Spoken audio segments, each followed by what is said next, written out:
खासदार रावसाहेब दानवे यांचा मैदानात हटके अंदाज. अकोला देवाच्या शंकरपटात स्वतः हकली बैलजोडी. ग्रामीण संस्कृतीचा आणि शेतकऱ्यांचा जिव्हाळ्याचा विषय असलेल्या शंकरपटच्या मैदानात आज एक आगळेवेगळे दृश्य पाहायला मिळाले आहे. अकोला देव येथील जगदंबा माता यात्रा उत्सव व गुढीपाडव्यानिमित्त आयोजित भव्य जंगी शंकरपटाच्या उद्घाटनाप्रसंगी माजी केंद्रीय मंत्री व माजी खासदार नामदार श्री रावसाहेब पाटील दानवे दादा यांनी चक्क स्वतः शंकरपटाची गाडी चालवत सर्वांच्या नजरा खिळवून ठेवल्या. नेहमी राजकीय मैदानात विरोधकांचा अस्मान दाखवणारे दानवे दादा आज अकोला देवाच्या लाल मातीत एका कसलेल्या खेळाडूच्या भूमिकेत दिसले.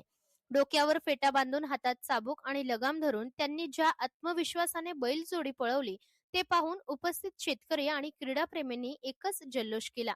शेतकऱ्याचा मुलगा असून मातीशी असलेली नाळ कधीच तुटत नाही हे जणू त्यांनी आपल्या या कृतीतून दाखवून दिले आहे. रावसाहेब दानवे यांच्या वाढदिवसाचे औचित्य साधून अकोला देव येथे या भव्य शंकरपटाचे आयोजन करण्यात आले आहे. या स्पर्धेसाठी तब्बल 2,11,000 रुपयांचे पहिले बक्षीस ठेवण्यात आले असून विदर्भासह मराठवाड्यातून शेकडो नामांकित बैलजोड्या या स्पर्धेत सहभागी झाले आहेत. यावेळी दानवेदांच्या आयोजकांच्या वतीने भव्य सत्कार करण्यात आला. अशा खेळामुळे ग्रामीण संस्कृती जिवंत राहते आणि तरुणांना खेळाची गोडी लागते असे मत त्यांनी यावेळी व्यक्त केले.